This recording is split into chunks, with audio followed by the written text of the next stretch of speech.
just a bloke in a bar. What is up, ladies and gentlemen? Welcome to Ask Me Anything. I'm trying to think 2 years ago was the last time we did one of these? 2 years ago, the last time we did one of these. So Ask Me Anything. I've put it up on Instagram, social media, Facebook, everything. Got all your questions. There is so many questions. So I don't think we'll be able to get to all of them, but we'll try to get to as many as we can. Do not forget, guys, set your alarms. The 21st of April at 6 p.m. Actually, I'll get the jersey right now. Our most in-demand ever jersey is going on sale. So that's not this Monday coming, but the Monday after at 6 p.m. Set your alarms. It is our most in-demand jersey ever, and it's also our highest quality material. Now, the cut is exactly the same, but we've made sure to get higher quality material. The collar is way better. The cut, everything is way better. So that is going to be not this Monday coming, but the Monday after, our most in-demand jersey ever. As always, guys, these always sell out. There hasn't been a single year where these haven't sold out. So make sure to set your alarms and be there at 6 p.m. It's $99 for the Bloke Club, so join the Bloke Club completely free. And it's $110 for people that are not a part of the Bloke Club. So there you go, you get your discount as being part of the Bloke Club, and you do not want to miss it. And also, like, if you're a listener, we got like something, honestly, like 100,000 unique listeners a week. And if you're a listener that's been listening to our content for ages, and you're like, you know what, I would like to support what I get so much content from, hours and hours every single week, this is the best way to do it. Really do appreciate it, guys. I tell you what, even if 10% of you did that, that would be I tell you what, if 10% of you did it, we'd be friggin' Bezos. We'd be Bezos. So as I said, it's a very, very tiny percent of people that actually do, support us financially. We're not complaining at all. Not at all, guys. Incredibly grateful. I'm just saying that if you've ever thought about supporting us, get around us, grab a jersey. We'd really appreciate it. But we still appreciate everyone that listens. Not complaining at all, guys. Not complaining at all. And just a reminder to join the Bloke Club. Just quickly as well, if you're a smaller to medium business, email miles@blokeinabar.com. Because what we've done is I've created some packages, some paid packages if you want to be on the Bloke Club's main page. Like if you want to be a big sponsor of the Bloke podcast, because we're so big, it's a bit too expensive for smaller and medium businesses. However, I've tried to figure out a way, like how can we, kind of get involved with the smaller and medium-sized businesses, because I know what it's like. So there are some packages we're going to do for the Bloke Club for smaller and medium-sized businesses. So email miles@blokeinabar.com, and we've got 9 slots to give away. If you're not going to be like 50 and you're lost in a sea of different business or whatever, we've got 9 slots to give away. And trust me, the bang for buck here is going to be great with the Bloke Club. We've got, just if you've got a small budget for marketing or whatever, and you want to be involved in the Bloke Club, email miles@blokeinabar.com, because we've got some really cool packages there. And as I said, guys, join the Bloke Club. We've got 2.5 months until we give away a Mazda BT50. It's insane. Imagine, I'd sit there and go, imagine getting the call, Matty, that you've won a Mazda BT50. Bro, I've never had a car that expensive. I certainly never had a car that expensive. I got a Mazda 3. Anything that expensive. Yeah, I got a Mazda 3. Yeah. I just realised that. I'm giving away a car that's better than my car. I honestly didn't even think about that. That's actually crazy. I should give it to myself. What's going on? That's insane. So I've never even had a car that expensive. And one lucky person that joins the Bloke Club is going to win that. We've already given away our $2,000 for the first month. The person we reached out to, they were absolutely stoked. We might get a video from them so you can see, who won it and how excited they were. This month, we're giving away another $2,000. So every month we give away prizes. So join up, go to bloke.club or www.bloke.club. It's completely free, no strings attached, guys. And as I said, we want to create a club with big numbers so that we can go, okay, can we get a discount for this group of people or this group of people? Basically, the bigger the club, the more we can go as a business, go, oi, we can put this in front of a lot of people.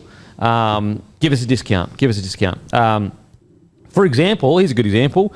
Code, they became a partner of the Bloke podcast, and they have given us a discount, a huge discount, $49 for the entire year of subscription, that works out to be friggin' $3 a month or something. It's nothing. It's crazy. So go to www.codesports.com.au and /bloke and put in bloke and you'll get a discount there. So things like that, that's what we can do.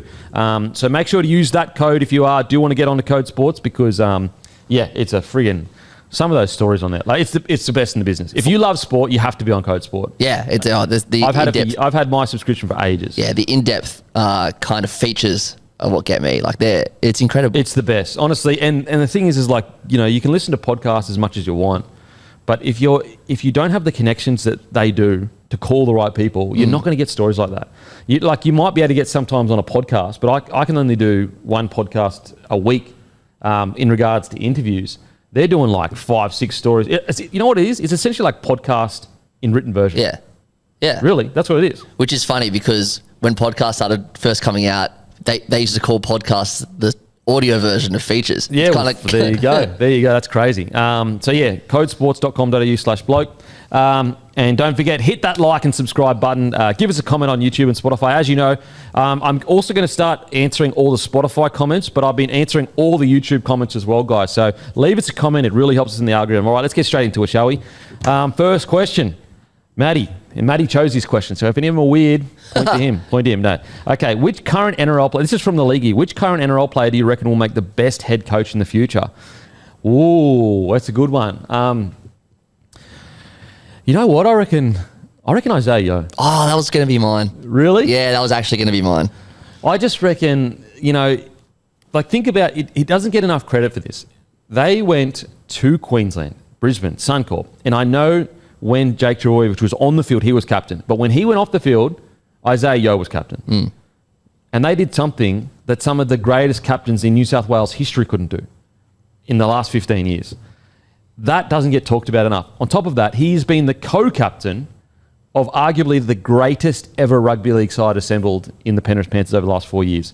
And so I think Isaiah Yeo as a coach would be unbelievable. Well, in the last, say, call it 2 or 3 weeks, we've seen, when I was at the South game, I saw the Storm game, Isaiah Yeo play basically in the halves. He's played lock. Insane. He plays prop in Origin. He's started his career on the edge. His first NRL game was at centre. So he's very versatile in that sense. Also, he's an incredibly smart footballer. So that's why I think he'd be a good coach. On top of, so not only does he have like exactly what you just said, like he's got the experience in these key positions. Like he's had, what's insane, he has experience as a 7. Like I know he doesn't have the 7 on his back, but there are times for the Penrith Panthers where he literally is playing 7 for a set. So he has that experience. But he also has the respect of anyone in the room. Like, sometimes if let's say you're a small half or whatever, and you're trying to talk to forwards about being tough, sometimes the forwards might be like, bruh, you've never been in the dogfight like we have. Isaiah Yeo, like, anyone's listening to him. Literally anyone is listening to him. So, mate, Isaiah Yeo, for me, I think that he would make an incredible head coach. Very calm under pressure, loved by the boys. His footy knowledge is second to none. Responsible co-captain for one of the greatest ever sides ever assembled. 15-year drought broken up at Suncorp. Like, you name it. You name it. He's done it. He has absolutely done it. Golden Boot winner. The only thing he hasn't done is won a Dally M, and like that's because he's with Nathan Cleary. Yeah. So. Well, Nathan Cleary hasn't even won a Dally M. Well, there you go. There you go. Isn't that weird, eh? Nathan Cleary. I know. He should have won, and not taking anything off Whiten, but he should have won. He should have won that year. I think so too. And I'm with you. Like, not to take anything off Whiten. It's how the system is set up. Yeah. Like, but I really did feel like Cleary was the best player that year. Okay, next question. Yabba Asgard. Best and not too best roommate on tour. Ooh, okay. Now, not the best, not because of any of his faults. I was at the Warriors rooming with in reserve grade, or was it first grade? Anyway, one of the grades. And there was a guy, and he was fresh, I think, from Samoa or Fiji, and he could barely speak English. Oh, okay. And so, like, through no fault of his own, but we couldn't talk because he couldn't speak English. And so that's equally my fault because I couldn't speak Samoan. So it's like, we're just sitting there, like, chilling. And he was a forward. We didn't know each other. And I just felt sorry for him because he would have been so uncomfortable. Like, because I'm in my country, like Australia. He'd flown over here. Like, I can only imagine like I went to Samoa and I could only speak English and I'm, in a team full of, like, I know I was in New Zealand, but you know what I'm saying, it's closer. I'd be so nervous. I'd feel so uncomfortable. So I felt he was a mate. He was so good. He was such a good footy player. I think he just struggled with injuries or whatever, but that was probably the worst roomie through no fault of his own. The best roomie. I'm trying to think. The best roomie. Joel Moon was always fun. Darius was always fun. Who else? Best roomie. Yeah, I'm trying to. It was so long ago. Like you almost forget. Yeah. You almost forget. Yeah. So yeah, most of the boys are sweet. The only time when it gets bad is if you're a youngster and you're rooming with like a veteran, and you just have such different interests that like it's just you just don't get along that well. Like you obviously your mates, but not like what does an 18-year-old have to do with a 30-year-old? Yeah. Like, and especially like old school 30-year-olds. I think 30-year-olds these days are much better at understanding the younger generation, whereas old school 30-year-olds, there was no responsibility on them to care about the younger generation. It was all on the younger kid to get on board with a 30-year-old, whereas it's not like that anymore. It's actually, as a leader in a team or a veteran or a senior player, it's actually your responsibility to get on their level to a degree. Well, Luke Ricketson spoke about it the other day when he roomed with Glenn Lazarus. There you go. When they basically, he was just like so, I guess, intimidated by who this guy was, and Glenn Lazarus he's just, to him, this just this young rookie. Yeah, and it's Lazo. We're talking about Glenn. Like, talk about before he's like, bro, how good was Glenn Lazarus? I mean, what, won comps in the front row with 3 clubs? Like, actually insane. Like, imagine how good he would be with today's science and training. Yeah. Because it's not like physically, like sometimes you look at that older generation, and I say older generation, it's not that long ago, but you look at the older generation and you go, I just don't know whether you would have had the physical frame to hang with some of the big boys now. Lazo's wouldn't have that. He would have the physical frame to be able to hang with like even like Webke would be considered a small front rower these days, like small. Now don't get me wrong, his heart's so big he'd be able to hang. It's funny you just said that. I just typed Glenn Lazarus' name in on Rugby League Project, and apparently his nickname is the Brick with Eyes. The Brick with Eyes, yeah. I never knew. He was my coach in under-19s. Really? Yeah. Lazo was my coach in under-19s. Oh, there you go. I remember one time I crashed on the way to a game or training or something, and I was like 5 minutes late, and he like dropped me for the weekend for it, for a crash. Couldn't believe it. But at the end of the day, he set that standard, and we made the grand final that day. He was so loyal to the playing group. So I was playing up for Clydesdales, which was Broncos reserve grade, and under-19s was where I initially started the year, which was with Lazo. He was so loyal to that current team that the Clydesdales got knocked out, so I could go back and play with the under-19s. He started me from the bench in the grand final, and like I was the only player that was playing reserve grade, so I was the only one that was playing up a division. And because he was so loyal to the current playing group that had played throughout the whole year, he started me on the bench rather than starting me in the side, and we ended up losing that game. And I don't know whether I would have changed it, but I was like one of the better players because I was playing upper grade. But that's how loyal he was to the current playing group. Yeah. He was like, I've got this guy that's playing Queensland Cup that's being brought back down to under-19s, but I'm going to stay loyal to my current crop to get them to hopefully get the grand final win. We lost to Norths, which were Melbourne Storm's feeder club at the time. It's pretty admirable, that. Yeah, I mean, how often do you complain when coaches just like brush players when a better player comes back? Happens all the time. Yeah. But he was so loyal, he was like, nah, I'm going to give everyone an opportunity. Wow. Okay, Chief Price. Would you rather a Broncos three-peat or a one-on-one interview with the Weekend? A Broncos three-peat every day of the week, mate. Like, don't get me wrong, I'm a fan of the Weekend, but I've never been like, and I hold nothing against people that do this. Everyone's different, but I've never, when someone says like, who was your idol growing up? Like, I never had idols or cared that much about famous people. Like, you know, the closest I came to someone that I really liked was David Beckham, but I was never like my dad was always my idol. Like that, he was always the man to me, like who I like just loved and looked up to or whatever. Whereas like famous people I didn't know, I was always like, I don't know who they are. Like they're awesome and I'd support them, and you know, but like to like, you know, be like idol, I just never, and as I said, I'm not having a crack at anyone that does have it. Everyone's different. It just never appealed to me. Yeah, fair. People ask me all the time, would you rather watch South, if South were playing a grand final or if Eminem was playing at the same time, who would you go to? I'm like, are you serious? Yeah, it's going to be close. Of course I'd go to a South grand final. Yeah, like, I mean, like even, like for example, if I saw the Weekend's probably the only person if I saw walking that I'd maybe go up and say, could I get a photo and shake your hand. But like I've seen plenty of people where I've been admirers of them, where I see them and I'll just be like, oh, I better not bother them. Not that there's anything wrong with going up and shaking hands. I just don't. But yeah, the Weekend, out of everyone that I have a lot of admiration for, at least from pop culture, the Weekend's probably it. But in saying that, like I'm not going to lose sleep over it. but there are some people like, I think it's also sometimes cultural. Like there are some, like I know in Filipino culture, it's like very Hollywood pop culture. Like they love famous people or something like that. Like it's almost like a thing there. So it might just be a cultural thing.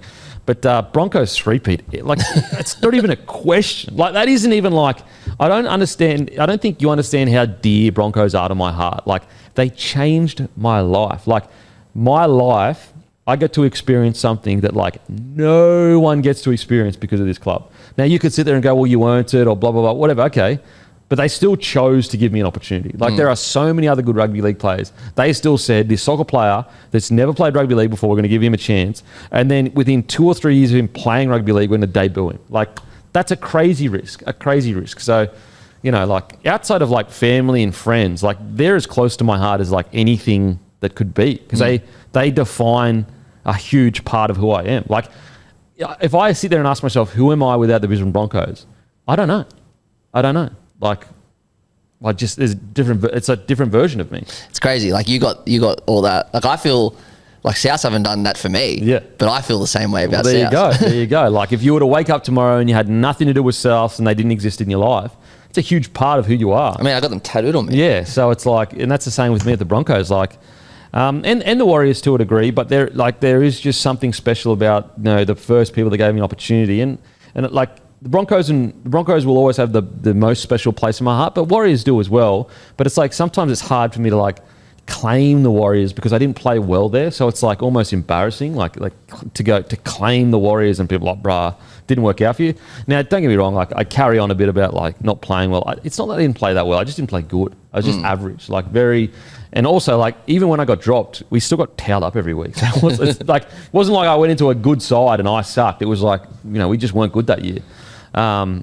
So yeah, like it's just, whereas the Broncos are just so many fond memories to connect to, whereas the Warriors, like I wasn't the best version of myself. I didn't put myself forward. So they'll always be a special place in my heart. I think the most special place in my heart the Warriors have is experiencing the Maori culture. That's actually a really important part of my life that is actually more important than almost playing for the Warriors. And what I mean by that is like, as a human, as a person, when you grow up, one of the most important things for me is to experience other cultures. Like I feel like everyone should do that. And so like going to the Warriors, don't get me wrong, putting on a jersey is incredibly proud, but it was the first time in my life outside of the Indigenous culture that I experienced at the Broncos that I got to fully embrace like a different culture that was so welcoming, just different, so different. I remember, oh man, and this is like more of not really a Maori culture thing. This is more of like maybe a Kiwi culture thing.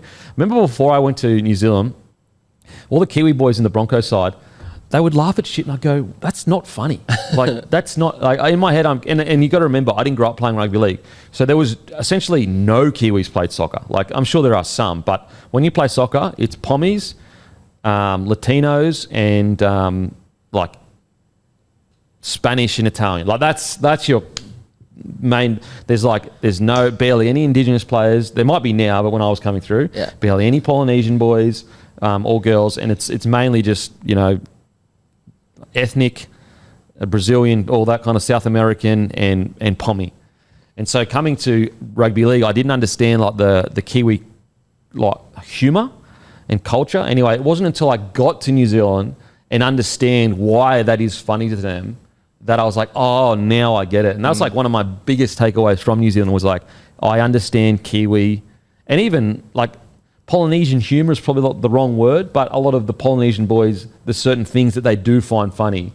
I learnt that over in New Zealand. Another one that I felt that I learned as well is like, when I went to New Zealand, I was really worried that I would be treated as like a bit of an outsider because, and I'm 37 now or whatever. This is when I'm like 20 years old. So I'm so young. So before I went over there, in groups, it's changed now. But back when I was coming through, a lot of the Kiwis and Polynesian boys would like stick together. And at the time, you don't understand. That's because like they've moved from New Zealand, Samoa, and Tonga. Yeah. This isn't their homeland. So of course they're going to gravitate to what is comfortable. It's only natural. Like anytime you go overseas, as soon as you hear an Aussie accent, you immediately go, oh, that's someone that, we have something in common, that it's safety. And so, but when I was young, I didn't know that. So when I went to New Zealand, I was really worried that I would feel that when I went to New Zealand. But when I got there, because I'm in the Maori's homeland, there was none of that because I'm in their homeland. Do you understand what I'm saying? Yeah. And so that was another really big eye-opening part for me is when I got there, how embraced I was and how welcome, because I was on their land and they were comfortable and I was the outsider coming in, whereas like the roles are kind of reversed in Australia. So yeah, the New Zealand holds a special place in my heart. It's just different to the Brisbane Broncos. The Brisbane Broncos is almost like a first love. Like you just, as I said, like that place means so that the Broncos could treat me like shit for the rest of my life and it wouldn't change how I feel about the Broncos. Because how they treat me is irrelevant to what they mean to me and what they did for me. Not to say that they do at all, but that's how important that club is into me. Like, it just, I've bled for that club. I've worn that jersey. I've been, like, sometimes when I see people walking around with the jersey, I double take them, like, I can't believe I actually played for the jersey, the club that you're wearing that jersey. And so, yeah, there's, as I said, outside of friends and family, they are as important to me as more than essentially anything, really. Outside of that, maybe, yeah, really. Can the Raiders win the premiership in the next 5 years? I think with all the information that we've got right now, what else could they be shown? Like they've got a plan. They've got some of the best young guys coming out of school. They've got one of the best forward packs in the competition. Like, why not? Like, and that's not to suggest I'm saying they will win the premiership, but I'm saying as far as plans and executing that plan, like what else possibly could they be executing better than what they are now? Now you could go, okay, well, hang on a sec. Like, look at what Serraldo's doing at the Bulldogs. Yeah, but every journey is different. Like, not everything is like what happened at the Panthers, where like halfway through the year, it's like they just woke up and went, you know what, we're one of the best sides ever. Sometimes it takes a long time. So I think that they're doing everything the right way to challenge for a premiership in 5 years. I'm totally with you. I think. Again, I'm not saying I think lock them in for a premiership in 5 years, but they're showing that they're on their way because, well, they're certainly, like, look at their spine. They've got the youngest spine in the NRL by far. They've got one of the most experienced coaches in the NRL, as you said, the forward pack. I think they're doing great things, the Raiders. It's the early signs, and when I say early, I mean with this current crop. I think the early signs are great. Yeah, and the only thing that will step in their way is if the players that they have recruited don't turn out to be as good as you would have assumed they're going to be. Now, you could make the argument, do the Raiders have the setup to get the best out of these young players? I think they do, but that's probably the biggest question. Because like, when a player comes out of school, you can only go by what they did at school. Like, you can't go, well,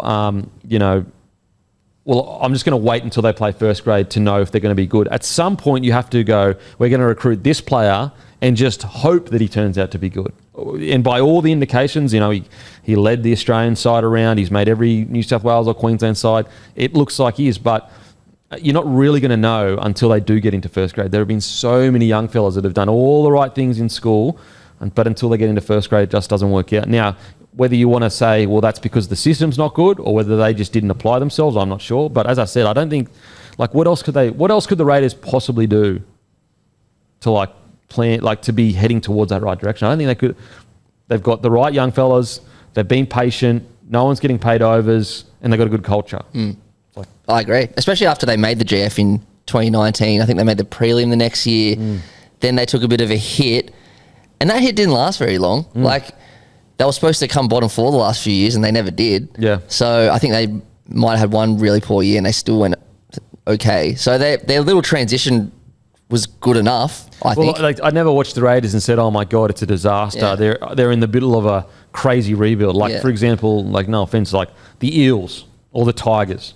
Like, I've never looked at the Raiders and had them in that category. If anything, I've always looked at the Raiders and gone, shit, they're actually overachieving. So I think that's a good thing. Just quickly as well, I've got to say, don't forget, the boys have launched a brand new hydration called Daylights. That's right. So 8 out of 10 Australians are dehydrated. This sachet, you put it in your water, you mix her up, and it'll rehydrate you with the right salts. And also, don't forget, begoodhealth.com.au. Get some Good Day, the best multivitamin in the business. Their worst year, when I said they had 10th. There you go. It's crazy. Seriously. So good. Also, do not forget, grab some grumpy coffee, guys. I'm telling you, we got pods, we got beans.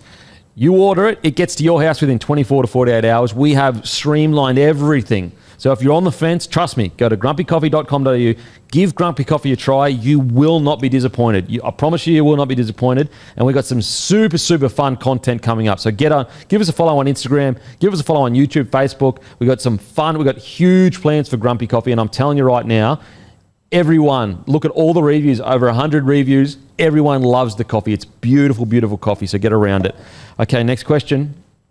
What has been your proudest moment so far as Bloke in a Bar? Love the content, bro. Proudest moment. Proudest moment. Oh, that's a tough one. I think just proud. I think probably just when when a podcast does like really well, big numbers, and especially like the Monday one, it just makes you proud that that you're a part of such a big community. Or when we do like a live show and you get to see how many people enjoy the show. I think that's it. That the key for me is when people say to me like, bro, like when I meet people, I say to them, thank you so much. Because I'm always like, you guys are literally what give me the privilege of living a dream life. Like, don't get me wrong. Yep. I work a lot of hours, but I don't even see it as work. I'm always on the clock. I'm always posting on social media. I watch even on the weekend, like watching every game, that's 16 hours of work, just watching the games. And I know people don't see that as work, but you're still taking notes and blah, blah, blah. So yes, there's a lot of work, but I don't see it as work. I see it as a privilege, and that's all thanks to you guys. But what makes me proud is whenever I say thank you to someone that says hey or whatever, is when they go, no, thank you. And I'm like, I almost like want to get in a back and forth with them, like, no, thank you. And they go, no, thank you. And that's when I feel proud that I'm positively, because like at the end of the day, at the very, very core of what Bloke is, it is literally, if you've had a bad day at work, you chuck on the podcast, and it might not make you laugh like Dave Chappelle is, doing a comedy special, but it's just going to make you just enjoy life for the next hour or two. That's truly the core of what Bloke is. And if I can do that, that makes me the most proud. Yeah, so that's really like the most proud. I think like... Sorry, I'll jump in now. I reckon what makes me not like wig out, probably this makes maybe wig out the most, is when we went to Armadale and heaps of people came, and then every second person I was like, oh, so where are you from? And it wasn't Armadale. It was like 3 hours away. Yeah, that's kind of, I'm just incredible. Like, what the hell? Yeah, so incredible. So incredible. And like... I think people get this illusion that because we're so big that we're just like rolling in cash. I think what will make me proud is when we do get to a point where, the stress about money each year is not there, and like everyone's getting paid well, and we're just like in a comfortable position. I think that from a business perspective, that will also be my most proud moment, when we're not like worrying about money each year, because we're still in that, we're only 5-6 years old really, the podcast in this form anyway. Obviously the interview style podcast, people think that the Monday show's been around for 10 years, but it's the interview show that we started. The Monday show's only really been around as it is for well, Guru started in 2022. Yeah, so we're a couple of years before that, so about essentially 5 years. Yeah. And so that 5 years being around is actually not that long in its current form. So I think from a business perspective, the most proud moment will be when we get to a point where Matty's earning really good coin, he's stoked, and all the boys are getting taken care of, and everyone's kind of just don't have to worry about bills, and not everyone has to be rolling in cash or super rich, but enough to be my bills are paid, I roll into work each morning and everything's fine. I think that will be the most proud moment internally. Okay, next one.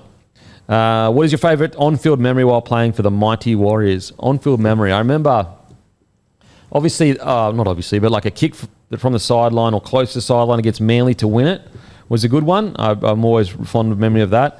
I think there was another one where I wasn't sure whether the Warriors wanted me or not, and in the end it worked out that they probably didn't, which is fine. I get it. But there was a game against the Roosters where I converted from 40 out, which either got us ahead or equaled the game up or whatever. But then there was like a cover field tackle that I did from across the other side of the field. And I remember the CEO coming up to me and saying like, that's what we want. And, when we talk about activating your 3rd-year option, like these are the players that we're going to think about. And he was like real happy. And that just made me feel like quite wanted. And I felt, and granted, like a lot of the reasons why I didn't feel wanted was my own fault.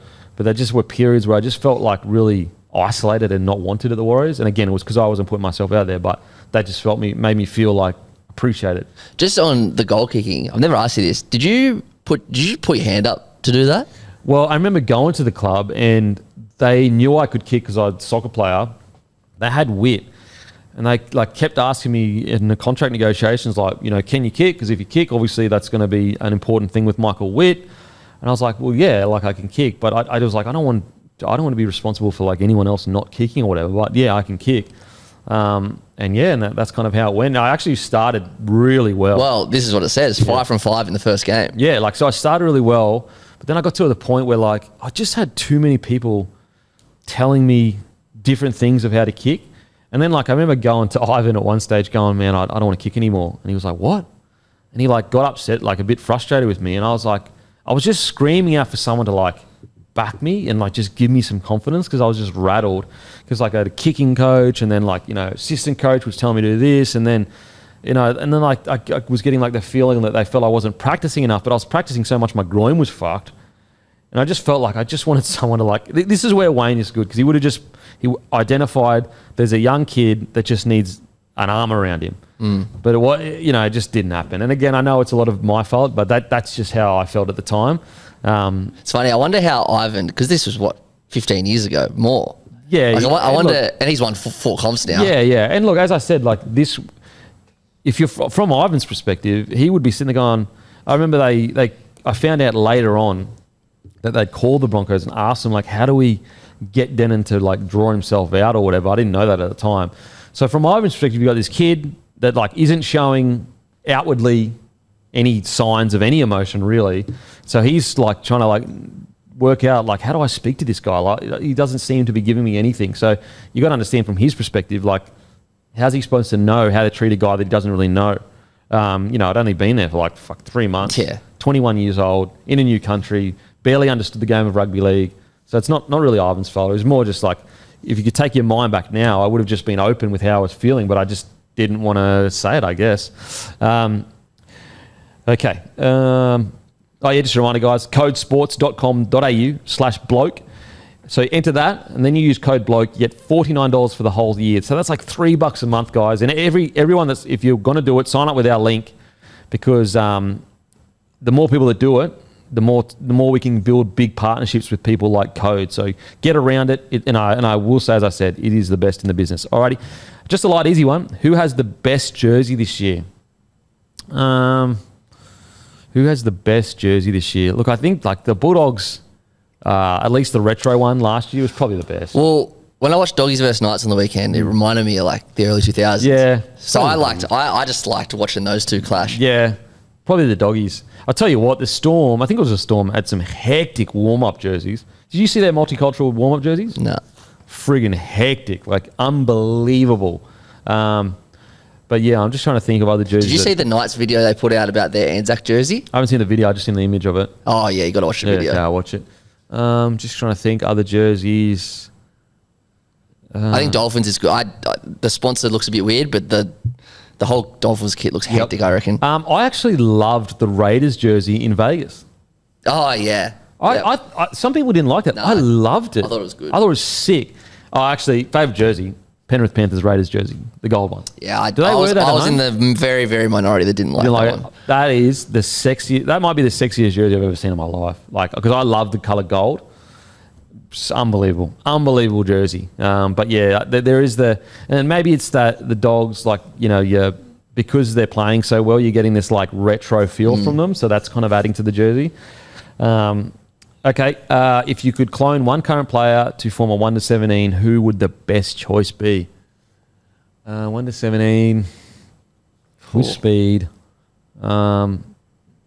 Because I was about to say Isaiah Yeo, but I reckon you'd probably get gassed on the edges a little bit because he's not that quick.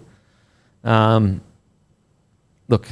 I don't hate to say it, but like a fully fit Latrell, like Yep. fully locked in, like, bro, if you're going anytime, any player in the history, it's Greg. It's his GI. Like, it's For you lock sure. him in. Like, some people say Sonny Bill. I reckon it's GI. Of course it's GI. Because I don't think, like, I think Sonny Bill would, in this, I know he debuted in the centres, but he moved pretty quickly into the edge back row.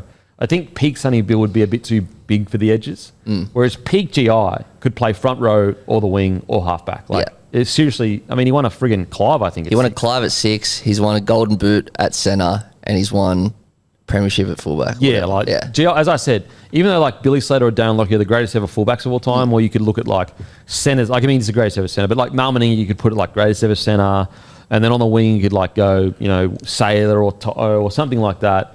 But best ever outside back, it's got to be GI in my opinion. And imagine GI like these days playing lock or playing edge back row. Mate, Like, it wasn't an option back then, but geez, now. he could play anywhere now because of the game. The way imagine him fully committed with today's science and recovery, just destroying teams. Another one I would have loved to see in today's game that I just think that, you know, people they don't forget about him at all because he's a legend. I think he's a legend anyway. In today's game with the fast ruck, Matty Bowen would absolutely tear teams apart. Like, he would annihilate teams. One of the great YouTube videos is like a Matty Bowen and JT Bro, you combo. put Thurston with these new rules in with Matty Bowen off the back, they're scoring 30, 40 points every game. And I honestly, I'm not even taking the piss. Like, genuinely, I reckon they're scoring 30, 40 points every game. If they've got a decent forward pack with these fast play the balls and six agains, Thurston and Matty Bowen are taking the absolute mickey out of teams. Do you reckon Matty Bowen's the most universally loved player of all time? Probably. I've never heard a bad word about him. Mate, probably. I'll never forget the first time I went up in reserve grade to North Queensland, and we had already played, and the first grade side was playing after us, and I remember seeing Matty Bowen, and I couldn't believe how quickly he moved across the field. And that's coming from someone that was always fast growing up. So I never looked at anyone's speed and was like, oh, he's so fast. But Matty Bowen was the first time I was like, wow, that guy's fast. At least the first 10 metres. Top speed, not as quick, but first 10, holy moly. Okay. Where did you stay when living in New Zealand? What did you do in New Zealand other than league? I lived in Ponsonby in a little unit, a small unit in Ponsonby. It was really cool, beautiful place. The food in New Zealand is unbelievable. I always said Auckland in good weather is an unbelievably beautiful city. An unbelievable, like New Zealand as a country without the crappy weather. That's the one thing I like, you know, it's weird is like because I was just like, I was 21 or something. I was so young. But back then I thought I was old. But like, I didn't account for growing up on the Gold Coast and in Queensland and Brisbane, everywhere is shorts and thongs and singlets. Just whenever you want, boom. Went over to New Zealand and I like couldn't believe that I had to wear jeans and a jacket everywhere and closed shoes. And honestly, one of my biggest hurdles when I moved to New Zealand was dealing with the weather. And I know people go, mate, that is the softest shit I've ever heard. But when you have grown up as an outside kid all your life on the Gold Coast, the best weather arguably in the world, where every day it is outside and just run. And then you go to a country where it is wet all the time. It is cold all the time. Especially when you're a kid, you don't appreciate what you've got. And that's what I grew up with. Yeah, that's what I mean. Every day I was outside running training, soccer training, like every day. And the only time I'd spend inside was when that was finished and I'd play video games.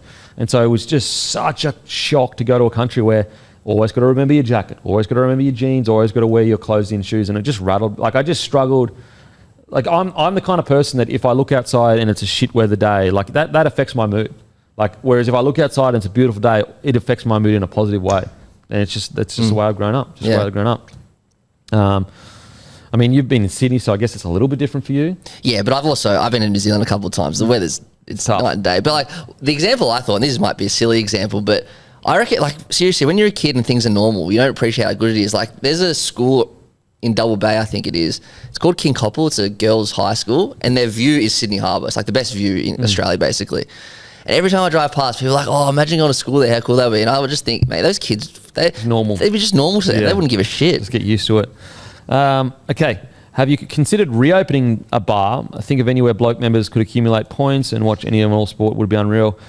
Yeah, mate. There's just so much work for very little reward in physical locations in Australia. Like, I'm going to get me business hat on here, but there is no motivation for small businesses in Australia. Like, there is so much red tape.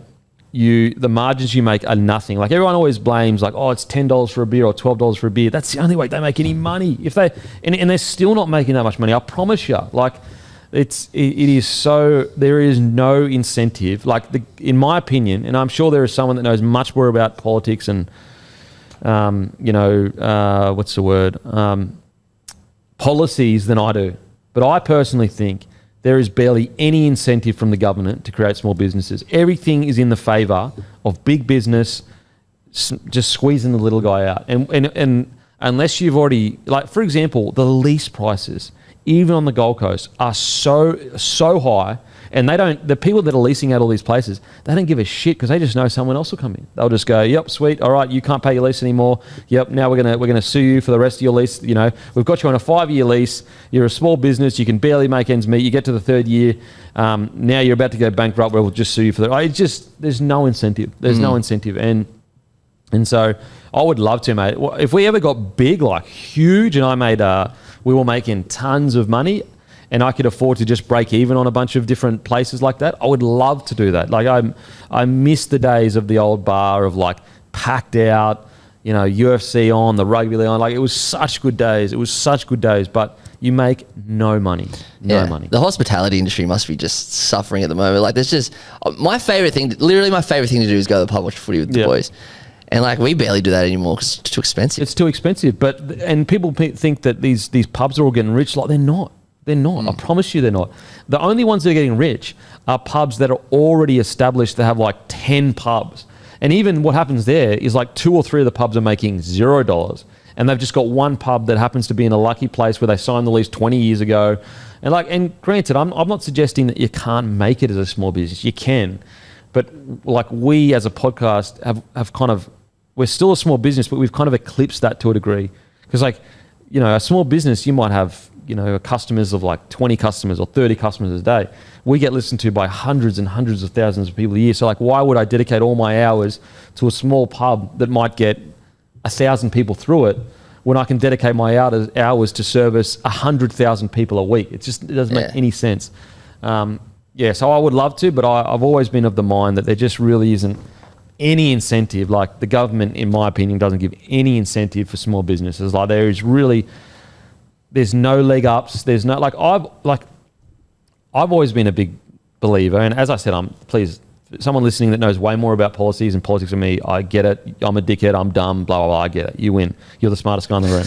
But I felt like the more the government supports small businesses, the more innovation, the more jobs it creates. Whereas the further we go towards massive monopolies in businesses, the more power we give to these huge corporations, the more negotiation power they have in the negotiation room, the more that they can go, okay, we've got a competitor's just opened up.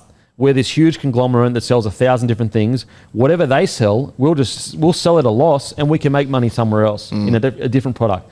Like, there's just no incentive for small business in this country, in my opinion. I just don't think so. And as I said, like, I get it. Some dude out there, you're super smart, bro. You got me 1-0. Just in my experience and with the people I've dealt with, there's just no incentive. You're better off, in my opinion, trying to go online, build the online, and I'm going to sound like one of those fucking entrepreneurs now that's like Gary Vee-esque. I'm not doing that at all. But I personally believe you're better off getting your overheads as low as you can get them, sell online, build a brand online. The value comes in the brand. That's where you're going to earn. If you're ever going to earn a lot of money, it's going to be in a brand. It's not going to be in a... If you want a lifestyle business, then yeah, sure, you can create a small business. But if you want to earn good money where you don't have to be a bazillionaire, but you can earn enough money to be able to not worry about bills, it's going to be building up a brand. How do you do that? You do that online, in my opinion. Now, don't get me wrong, there's still old school ways to do it. You know, email. I know email's not old school, but it is to this generation. Email marketing. There's all smart ways to do it. I do believe like community is growing again. We're seeing it in the run clubs. We're seeing people wanting to get back out there to things that don't cost anything, though. That's the problem. That things that don't cost anything.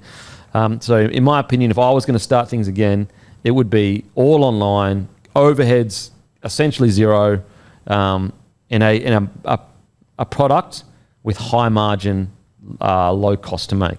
Sauce in the pantry or fridge? Pantry. Fridge, very weird. Cold sauce, what are you doing? Don't be weird. That's from Mitchell Bryan. What's the go pod? What has been the strangest recruitment move of the last 12 months? I mean, I hate to say it because I feel like, he's become the butt of everyone's joke, and I don't think he deserves it. It upsets me.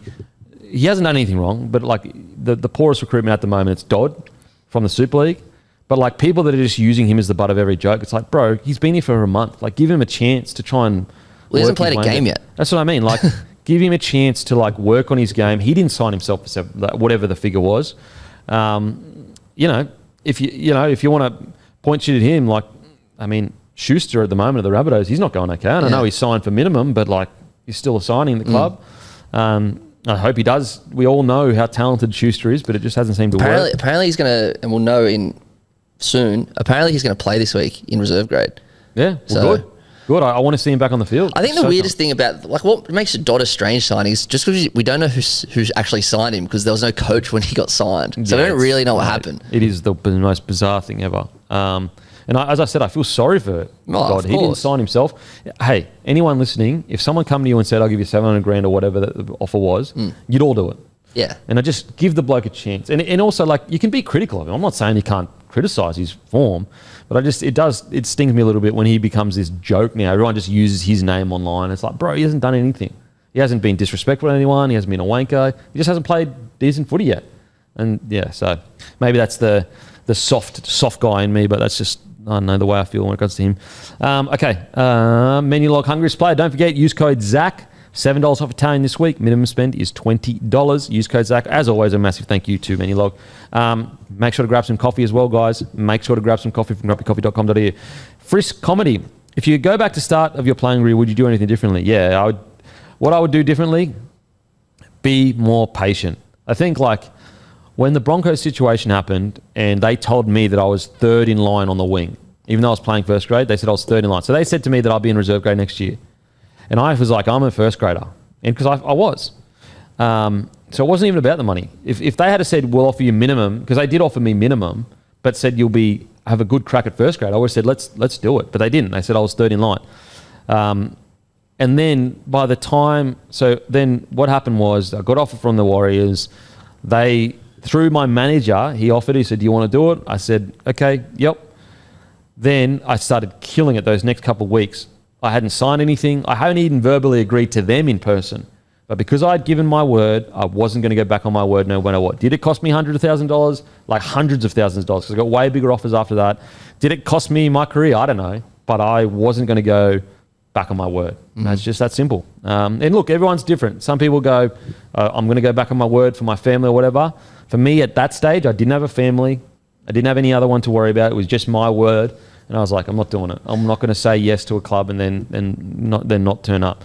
And look, I'm not judging anyone that does or doesn't, but just for me personally, like, if you want to say it wrecked my career, fine. At least I can always say when it came to the crunch of hundreds of thousands of dollars on the line, a lot of people like to say, I'm a man of my word. They like to say that shit. And every time they get into that situation where it's actually something on the line, like, it's easy to keep your word, like, when there's nothing on the line. Like, oh yeah, I'm a man of my word. It's like, oh, have you ever been in a position where there's been literally hundreds of thousands of dollars on the line and all you have to say is like, nah, I want this deal? Have you ever been? No, you haven't. So don't come to me with this like, oh yeah, I'll do this, I'll do that, because you don't know what you do. But I have, and I chose. So, and look, the funny thing is, a lot of people would say that was dumb. Okay, fair enough. Yeah. But also, like, if you stayed or you had 100, 150, 200 game career, you probably wouldn't be here today anyway. Yeah, for sure. So you can look at it. You can look at it both ways. Yeah. Either way. Yeah, absolutely. But I always, it does, like, and look, I know most listeners to this are pretty like that's a good thing about the bloke community is they're like fair dinkum blokes, a lot of bloke community. But it always frustrates me when people are like, oh, I'm a man of my word. And it's like, has your word ever been tested? Like, has it ever been really tested? Most people's word hasn't been tested. I can promise you that, because I've seen so many people that say that shit. And then when it comes to the crunch and something big's on the line, there's all of these excuses as to why they can say, but well, actually, this happened or this happened. And it's like, mate, You can find an excuse for anything, really. Exactly. And it happens all the time. And then before they know, they've convinced themselves that they actually never backflipped on anything. Yeah. And then, people lie to themselves all the time. All the time. And guess what? I lie to myself too sometimes. Like, we're all guilty of it. So it just is what it is. Okay, this is from Craig Norman Mellick. Kempy, what constituted an advantage? Look, I already know what you're talking about. Absolutely, he took advantage, Bradman Best. I couldn't believe that. Like, what are we talking about here? He ran 30 metres. Yeah. Like, he didn't need to pass the ball. He chose to pass it. Look, it ended up didn't change anything, but you're right. Like, we're not rugby union here. It's like union, you can do that shit. In league, it should be 10 metres. It used to be 10 metres, and then there was these dramas of, like, you could literally throw it from one sideline to the other. So they got to use some common sense, but they've got to just find a little middle ground there, because that was outrageous. 10 metres forward or back, or if you make 3 plus passes, that's advantage. Like, seriously. Okay, from Karu93, what's the next step you think the recent medically retired PNG International Josh and Olam will do, please? I'd love to see him involved. Yeah, look, I think that he'll definitely be involved in the PNG. I think he has to be. I think the NRL need to make that happen no matter what, because he's an icon to the PNG people, and you need to make sure that side is connected to the country. The last thing you want to do is get a bunch of hired mercenaries in PNG colours just playing for money. You need a bunch of guys that, are they going to get some more money? Yeah, okay, they are. But are they connected to the land? Do they actually feel what the community feels? Are they, when they run on that field, are they thinking about the young PNG boy or the young PNG girl that's watching on a TV and, a village far away? And, that's what you need them to be thinking about. And so you need people that know the culture and are connected to the culture to do that connection. And that's guys like Olam, in my opinion. There's a lot of work that has to be done between now and whenever they come in, 28, I think it is. Like, when you think about it, it's like not that. It's not that far. It's really not. I know it seems like a lot, but it'll come quick. It's 28, right? So I think... So besides this year, that's 2 more full seasons just without them. Once this is done, it's literally 2 seasons. 2 seasons. And then they're in. Like, think about how much more work. Like, the Dolphins took a huge amount of work. They're established. They're established and they're in the country. Yeah. Man, they need to get Justin on there immediately. Yeah. All right, from Kukila. How did the mushrooms taste from Mama Zoo? Oh, man, they were so bad. The what they were made of was so gooey and oh my god! But you got to show respect. Got to show respect to Mama Zoo, Grand Mama Zoo. Tim's Graham, what's your favourite garden hose setting? Just depends what I'm doing, really. Yeah. You know what my favourite is no setting. It's just a hose with no nozzle, and it just comes out all like it just tastes nice. So when you drink the garden water, hose water, and there's no nozzle, and it's just like all, the taps that don't have the new water saver heads on them? Yeah. The water comes out all as one, like, solid liquid to a degree, and it just tastes better.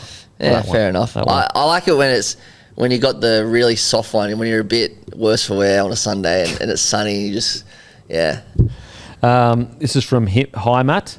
How are you finding radio? Is the live aspect different, especially in the captain's run where you're anchoring?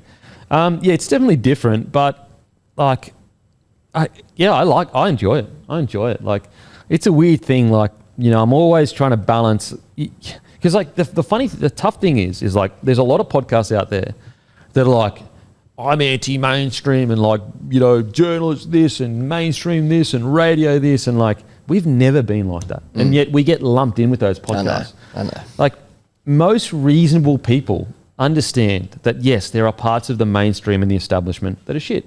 Just like anything, there's a bunch of podcasts that are shit. Like, both have bad things about it.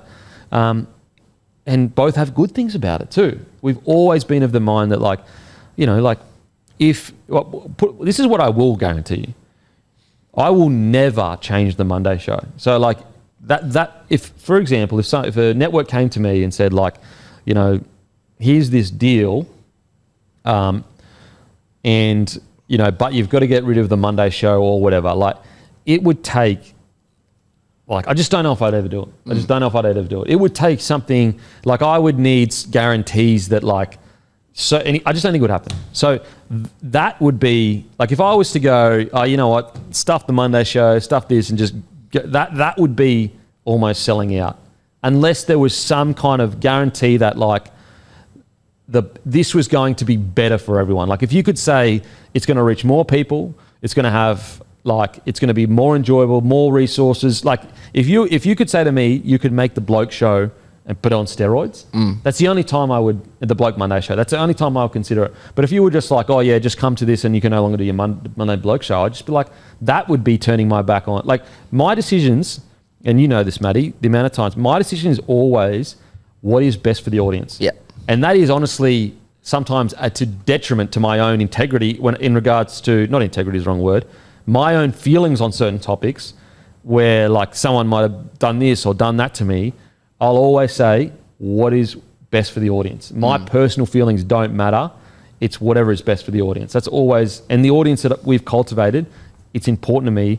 So like I might, it's always whatever's best for the audience. Absolutely. Of course, always is. Of course it is. But just back to the radio question. I find it stunning that you sometimes do it by yourself.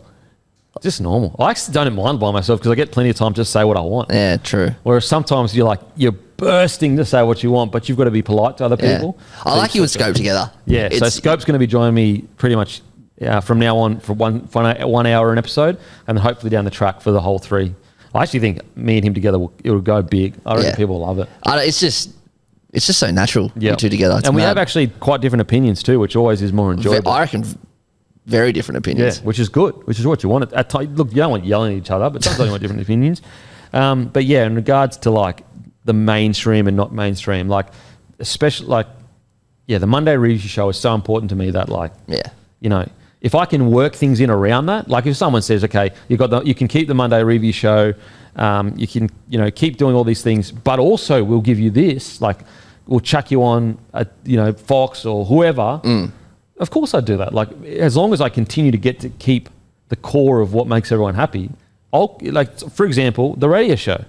So when SEN came to me, it was always like, yeah, I'll do it. Like, but it's got to be on these days. It can't be on Monday. You know what I'm saying? Yeah. So as long as I get to keep the core of what got me to this point, I'm always more than happy to add things onto it. But you always got to make sure are your decisions. And I think that like that's something that a lot of media personalities or even influencers or whatever you want to say, they too often only care about what makes them happy rather than what makes their audience happy. So like, for example, let's say they start earning really good coin and one of their shows, it's a bit of extra work. It's on a day that they don't want to do it.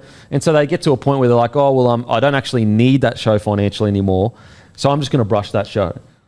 And I just think that's so selfish because there's like 10 to 20 to 30 to 40,000 people where you make their day from that show. So who's more important? The one person's feelings that you got to do an extra hour or two, or you do that extra hour or two and you get to make 40,000 people happy. It's like when bands do a concert and they don't play any of their old stuff. Yeah, like I just think that, don't get me wrong, I understand there's a balance. Like you got to be able to be happy at what you do, but I just think sometimes people get to a point and they're just too self-centered and don't realize like the only reason you are there is because your audience. Like, and I think also if you have an open dialogue with your audience and you're just like, hey, this is what I'm thinking, and you get a bit of feedback here or there. We have 2 surveys a year. Yeah, exactly. We do 2 surveys for that. But even if you're just open with them and say, this is what I'm thinking, you'll get look, of course there's always going to be trolls online, but you've got to learn to know what's a real feedback and what's a troll. But if you just, like, let's say you went to people and said, hey guys, we're going to try this, what do you think? You'll know what the audience, like you'll get a relatively reasonable response. Definitely. And also, if you just let the audience in on the decision, or not even the decision, on the decision you might be making, even if they disagree with it, they might be like, you know what, but at least you spoke to us about it or whatever. So that's, as I said, my thought is always what is best for the audience. What is going to, because the audience is the reason that you are here. You can do a podcast in a room for the rest of your life. If no one listens, who gives a shit? Yeah, exactly. So that's always my thinking with that kind of stuff. Just a reminder, KO, that you can watch every game, every round, the NRL Premiership season live with no ad breaks during play on KO Sports. I think if there's like one regret I would have had in building all of this, it would have been like early on, I thought I was too naive and I thought like I didn't need to bring any partners onto the podcast because I thought that if I just had a product that enough people would buy it and that would financially support the show. And unfortunately, it's just not how it works. And as I said, this isn't coming from a complaint situation where I'm going, oh, whinging or whatever. Like for example, you know, I think early on we tried a Patreon or whatever, and everyone says like, oh, you know, no ads, Patreon. But like to actually, like, put it this way, if we did a Patreon and like 10% of people paid $5 a week, which is like, you know, I know people go, oh, hang on a sec, my Netflix is whatever, but we're a small business. Like, we're not Netflix where we can at scale. And also, look, we release podcasts every day. But let's say we had 10% of our audience did $5 a week. Mate, we would never need another ad, ever. Yeah. But the problem is that unfortunately you just can't, people just don't do that, which I get. So much stuff is free on the internet. So I think if there was a regret those first few years, it was me being a bit naive, thinking that I could just do that. I think that's probably my biggest regret. But how you to know? How would I know? And that's another thing with me as well, is like, because I was essentially one of the first, at least in sport or whatever, bro, I'm just winging it. Yeah, I don't know. You're navigating your own way. Yeah, I don't know what's going on. Like, whereas there's all these podcasts that pop up now that know what the business strategy is. So it's all there laid out for them to do, which is fine. Like, I'm not whinging about it at all. But when I was coming through, it was like, I didn't even know you could make money on the podcast. And then I had this dream of like, okay, you know, if I have a beer, they'll all go out and buy it. And then I was like, okay, well, you know, I'm going to price the beer really low because I don't want to be a dick that's, you know, charging a lot for beer. But by pricing it so low, you didn't make any money on it. So it's like, and then you're just in this rat race of like, you know, if I charge $70 for a case of beer, $75 for a case of beer, they're going to think I'm ripping them off. But what they don't realize is I'm not at scale yet. I'm not at, so if I make $10 a case, that barely covers anything. And that's at a $70. Like at $55, we're not making anything really. And so like that's not even mentioning all the taxes that go up every... Mate, half the cost of a $55 case of beer is tax excise. Ridiculous. Is literally just tax. Yeah. That doesn't even include the making of the whole thing. And so like that's all those lessons. Like I think you learn them early on. You're quite naive. You think, you know, and you just think how you think. Like, so for example, me, if I consume a lot of content from a person, I'll always if I can financially support them. Now, don't get me wrong, I know there are a lot of people out there that are struggling, so I'm not asking people that are financially struggling. But just for me, if I have an extra $20 or whatever, if I'm consuming, like, I'll do that. But it's just not how everyone thinks. Like there's a whole generation of people that go, everything should be free. Like, and that's just the way they think because of the internet. So that's something that you just learn as you go. And I think a lot of that comes from the fact that I was one of the first, so I didn't have anyone to look to and go, you know, this is how it can work in Australia. Like even early days, like, you know, Joe Rogan, like he was one of the first podcasts, but even he was like, he didn't have like mainstream sponsorship. He had like very left field kind of sponsorship from businesses that you didn't really know about. It wasn't until later on that it started to become more of a serious thing to be able to partner with, you know. But one thing I will say is, like, when I was a player, I'll be honest, I just thought, you know, you rock up, you play footy, and the sponsors, you had to do all these dinners or whatever, but it was like frustrating and annoying, or, you know, all that shit. Now, as I get older, like, you know, I look back on those times, and don't get me wrong, I was always polite and always courteous, but man, if I could go back, I would be so much more grateful to these businesses that help. And look, that's a case of, like, I think back those days, you just weren't as educated on those things. I think players these days are much more educated on how important sponsorships and partners are. But now having my own podcast, like, genuinely, if they're not there, like, all this content you get, guys, it just goes. Like, you just can't do it. Like, let's say we didn't have any partners, like, you'd probably get one show a week, and then I'd have to go and work a job to support that show, like I was doing when I was working in the mines. Yeah. You know what I mean? Like, so yeah, it is what it is. Who is the best 3 Dally M winners to not win a premiership in the NRL era? Ooh, that's tough. I'll start with Turbo. Yeah, Turbo, when he's flying. To not win a premiership. Wait, let me have a look at the... That's a tough one, because most of them would have won a premiership. Yeah, most of them would have won a premiership. Ponga. Yeah, KP. I'm just going to name the ones that haven't won. Whiten. RCS has won, hasn't he? Yeah, he won in 2013. Yep, at the Roosters on the wing.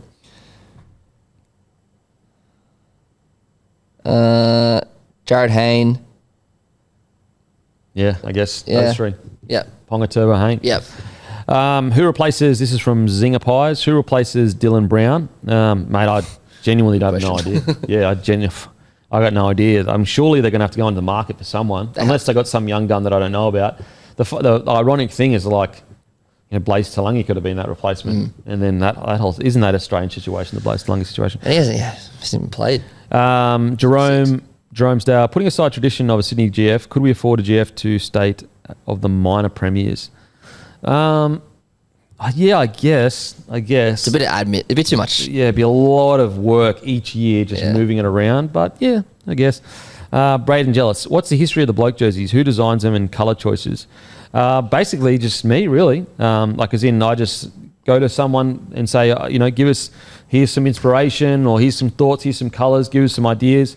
Like last year was very Australian themed. The year before that was our mid-strength beers themed. The year before that was obviously our original colours theme. 3 jerseys? Yeah. 3 outside of the original one, yeah. The black one. The black one.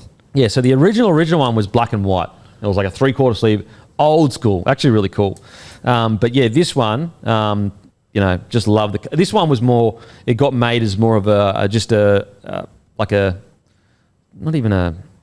tester jersey, just to see, because I like the colours. And then I wore it once, and just the amount of people that are desperate for it, I was like, you know what, that's got to be next year's jersey. So that's how that all come about.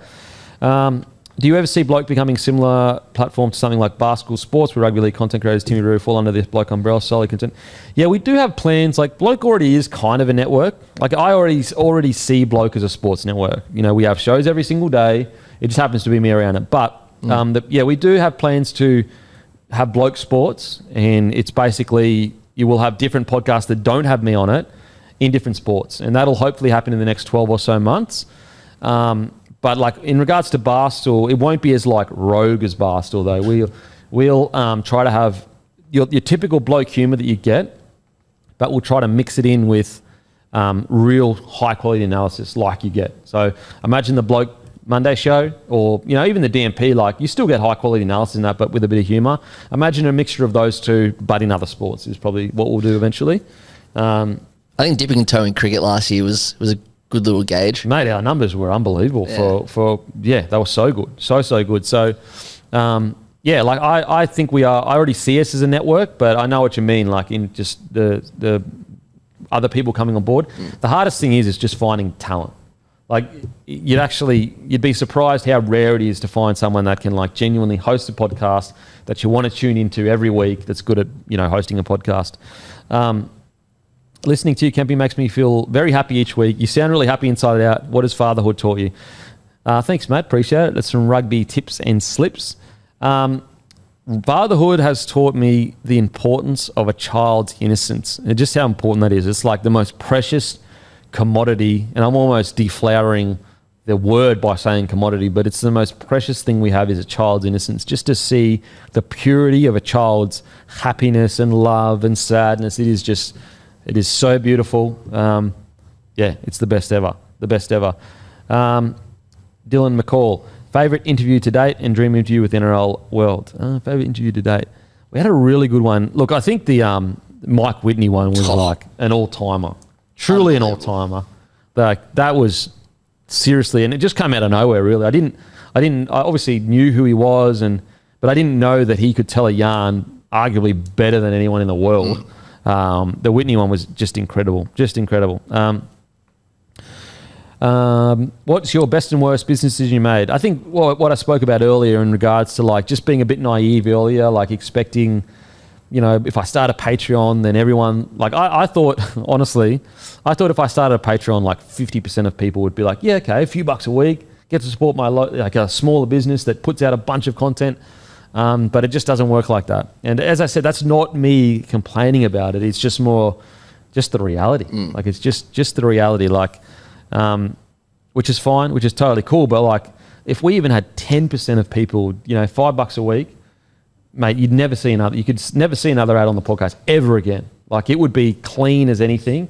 And not only would it be clean as anything, I got so many ideas that I want to do, documentaries. I don't want to give them out because these ideas, we could do it. So yeah, the bigger we get, like the more we can put into stuff like that. But just probably me being a little bit naive and I guess one frustrating bit is that people think that because Bloke's so big numbers wise that we're all just got cash coming in. It just doesn't work like that. It doesn't work like that. Hopefully in a few years. But at the moment, we're still in that growth phase, still trying to lay the foundation down. Look, and my hope is like, beer, for example, that's like a 20, 30 year thing. Like that's going to take a very long time. But my hope is like Grumpy Coffee, if that explodes, then that will give us the platform to be able to do these like documentaries, like I'm not going to give away the ideas we got, but they're so cool. So cool. This is from Jay Taylor. Do you think the NRL will ever go back to penalty for a failed short dropout? Maybe. I doubt it though. I don't think they will. I doubt it. Don't forget, guys, give us a follow on the feed on Sportsbet. We had a great week last week, so who knows? Could be on a run here. Give us a follow. Massive thank you as always to Sportsbet. And also this week on Sportsbet, if you just follow anyone on the feed, you automatically go in the draw to win one of 20 $10,000 cash prizes. So get on the feed, give me a follow. You literally automatically go in the draw for huge cash prizes.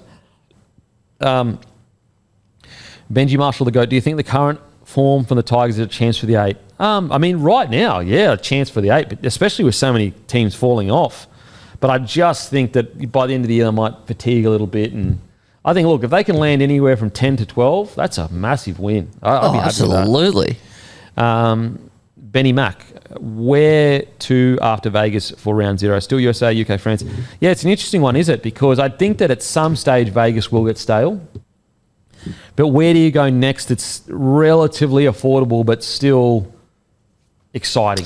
I think, given the Ashes have basically 2 of the games have already sold out, you just throw it in Wembley, don't you? In London? Yeah. And just go over in England and just do it there. Yeah, but I think the problem is like so expensive over there at the moment.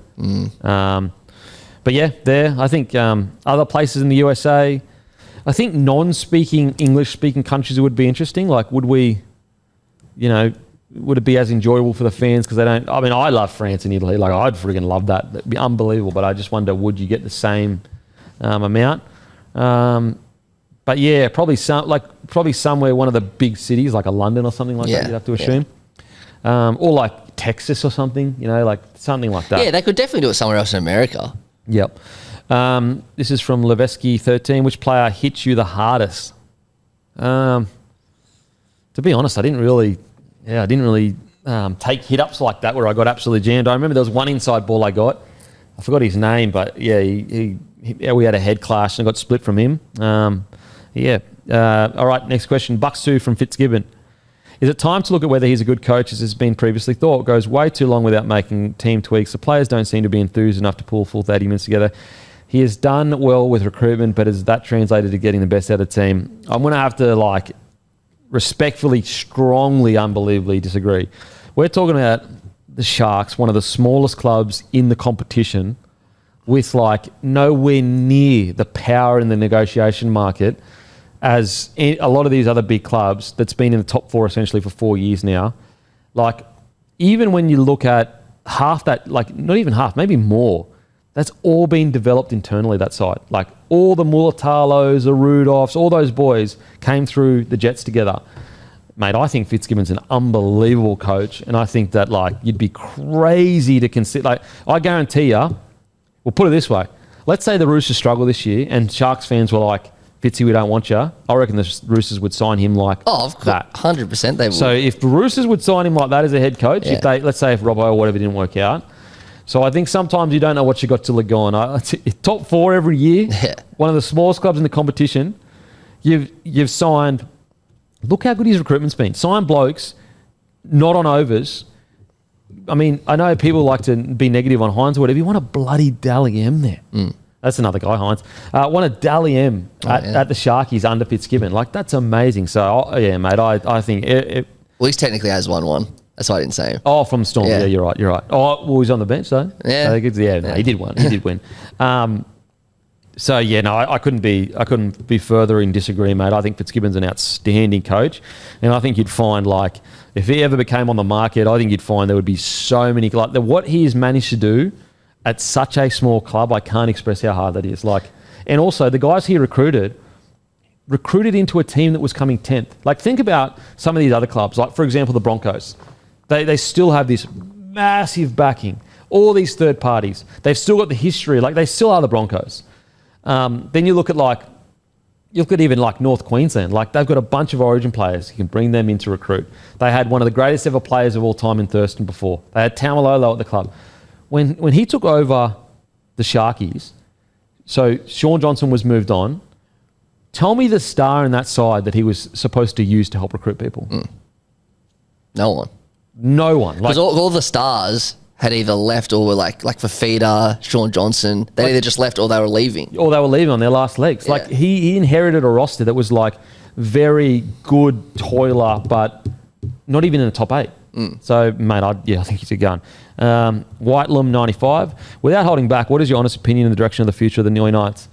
Look, I mean, I don't know why I say without holding back. Like, I don't know why people say, like, do you listen to the same podcast? I've been so honest about the Knights. Like, it couldn't be clearer. Their chopping and changing of staff, of direction, has killed them over the last 5 years. It was one of the biggest mistakes in the club over the last 5 to 10 years to move Kalen Ponga to 6. All of those things. I mean, you can go back and listen ad nauseum. However, they have recruited Peter Parr. He's good at what he does. O'Sullivan, one of the best in the business of recruitment. If they are still chopping and changing in 3 or 4 years, that's when you're just going to go, mate, there needs to be an entire clean out from top to bottom of that club, because they cannot get out of their own way. But if they stick with what they've got right now, then I think that that's a good thing. But their last 5 years of chopping and changing has just been just bad, just outright bad.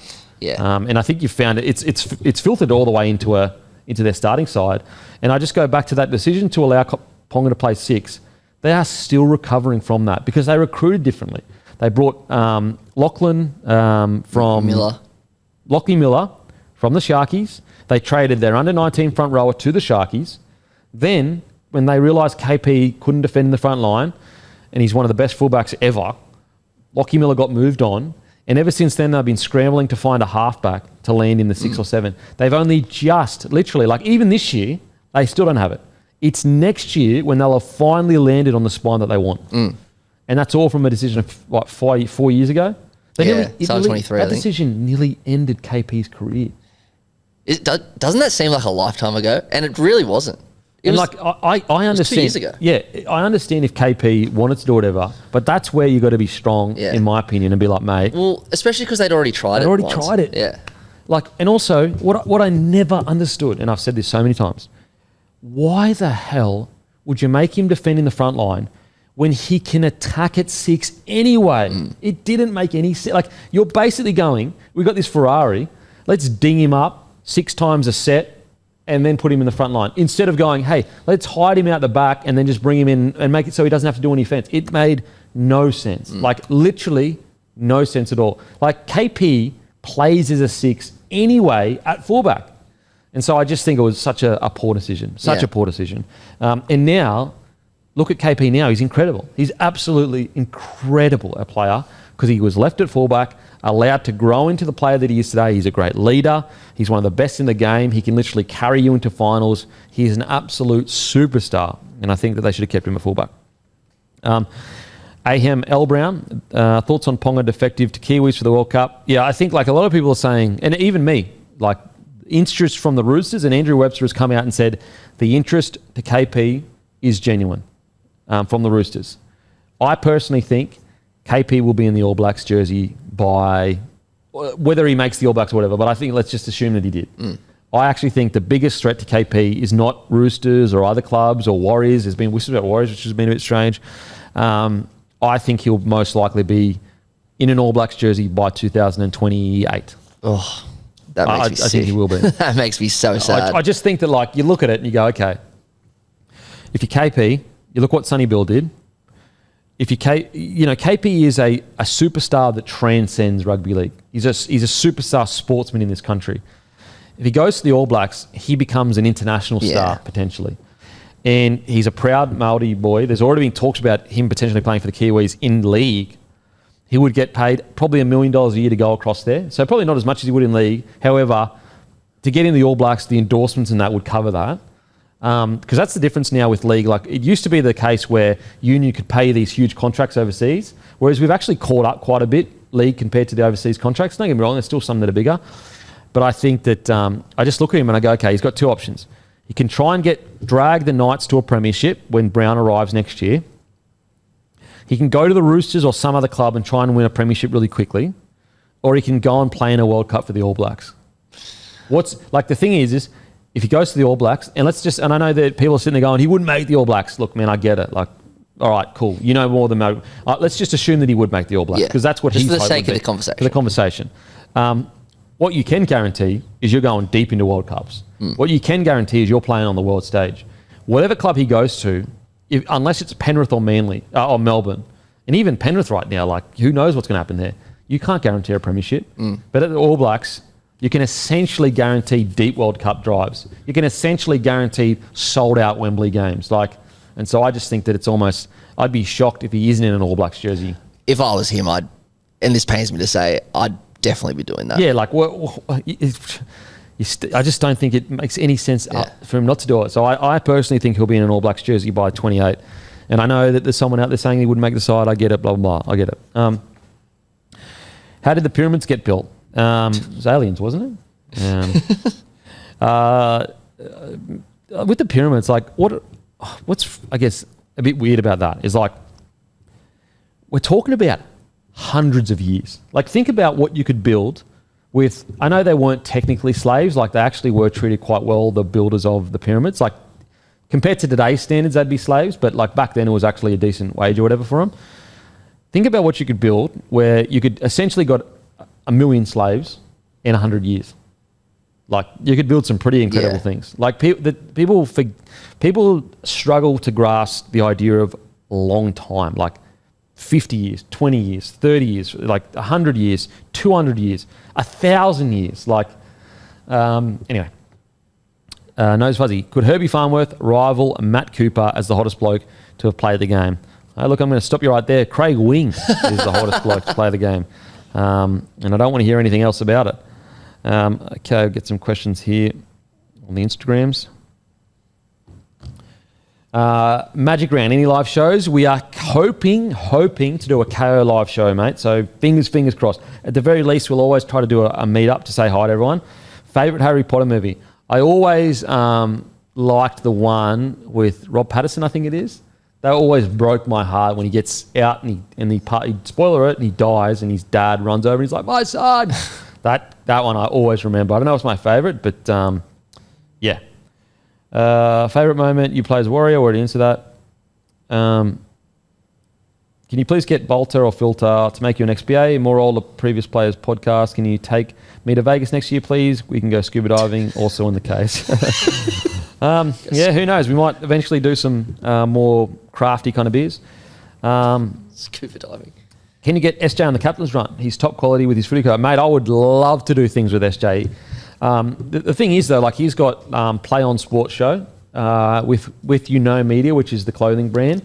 And so it's just a matter of, like, how do you make it work? And he's got his own thing. And also, you got to remember, it's Sean Johnson. Like, this guy is not...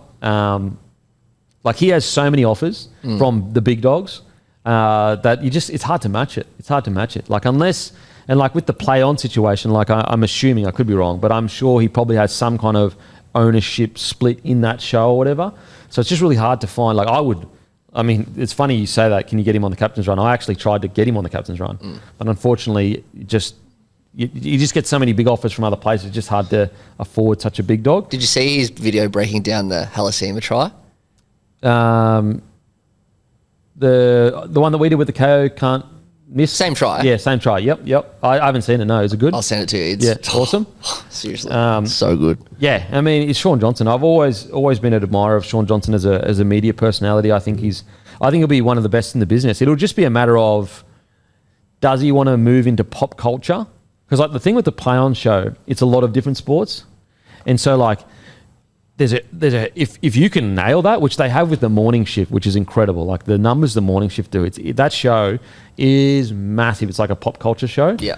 And that's the thing. Like, if you move into mainstream, it's hard, but if you nail it, it's mainstream. Like the numbers, the pool of people you got to speak to is huge. Whereas if you're just a rugby league show, you're just speaking to the rugby league show. But if you are a rugby league show, you can be around for 20 or 30 years. Like we all still listen to the same rugby league analysis that we do. Like Gaskell, if Sterlo came back, I listen to him, Matty Johns. And so like rugby league, it's a smaller pool, but it's a much more steady pool, if you know what I mean.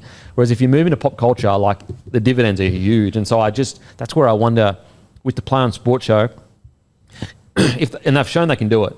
If they can nail it and they can be an all sports show and like go worldwide, they will, like the money they'll be earning will be honestly a joke.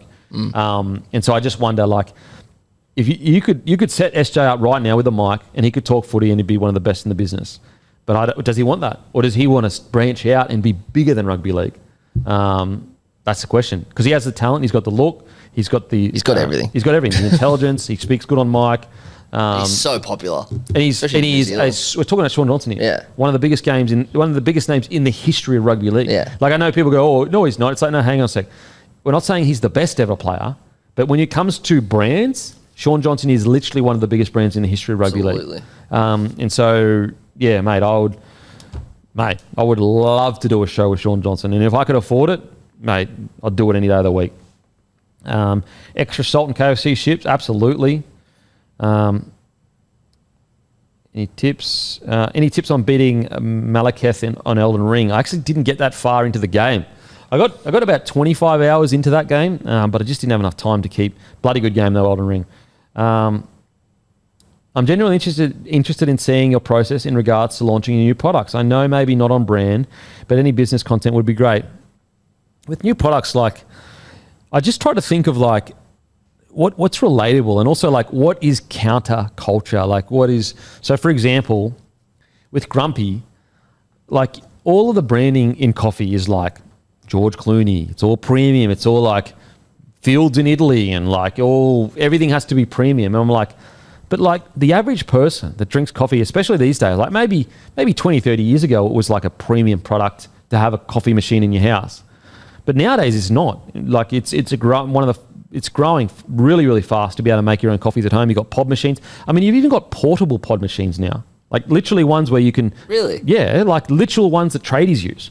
Yeah, right. Like which I want to do something in that area, like with tradies and pod machines. But like your average person that drinks coffee now, like, yeah, okay, there is room for the premium brand of like Italy and, you know, George Clooney and all that stuff. But most people now, like, they're grumpy when they have their coffee. Let people know that it's okay to be grumpy. You know what? You don't have to wake up and have fucking 20 ice baths and then like fucking eat the healthiest food you've ever had in your life and read 1,000 books and write diaries and then go to therapy before you're like all of these things that you see on the internet of like, oh man, I'm optimizing my life. Don't get me wrong. There is a space for that. And it is great. It is good that people are trying to be as healthy as possible. But most people, like, it's okay sometimes to wake up late. It's okay if you didn't do your ice bath this morning. It's okay to be in a shitty mood. Like, you're a human being. You're not a robot. And that's where the grumpy idea comes from. It's fun. It's real. It's just real. It's like, it's not this like pretend makeup world where everyone's a fucking high performing athlete that has to do, you know, all that stuff that I was talking about before. So, when I think of brands, I think of like what cuts through. Like, you know, we could have called it Happy Day Coffee, and it's like, okay, cool, all right, sweet. And so that's what I think. And in regards to rollout, I think like, yes, it's a product, but how can this product provide content first? So like, if I'm going to do an ad, make it funny so that someone that watches it goes, oh, okay, this is an ad, but I got something out of it. Like sometimes if it's just a straight ad, like they're getting nothing out of that 30 seconds. The person that listens got nothing. All they got was told about a product. Whereas like when you listen to the podcast, whenever we do partners, we always try to do segments so that you're going, here is a really cool thing that we'd be talking about anyway, but it's brought to you by a brand. So you're never really losing anything. You're always being given something. And so that's what I try to think about in regards to the creation of like brands and all that kind of stuff. Thoughts? I think the grumpy branding is some of the best. Seriously, because you're right. You go down to Woolworths, and I couldn't tell you. I couldn't tell you one. The only ones I know are the ones that you see at your local cafe. Yeah, I think the whole idea, and the best feedback you get is when people kind of notice it and they ask about it, and then you tell them, and then they're like, oh yeah, like people's reactions to the grumpy branding, the face, the reason, the story behind it, which you've told, is enough evidence to say that it's good. Well, it's like you want branding to be so good that once it's done, it seems obvious. Yes. Like, yeah, true. When you think about it, you go, why the fuck isn't there coffee called Grumpy Coffee? Like, it seems so obvious. Like, for example, how the hell isn't there a brand called Bloke? And it seems like that brand should have existed forever, but it hasn't. And that's evidence of a good brand that, well, as soon as it arrives, you go, this should have been around forever. This should have been around. It almost feels like it's been around forever. That's when I think you've got good branding, in my opinion. Definitely. How did you celebrate your first grade debut? Not really. Just normal, really. Like, just happy, really happy. Are fans too hard on their team's players, especially when things aren't going well for their respective teams? In the first 24 hours, yes. No, I think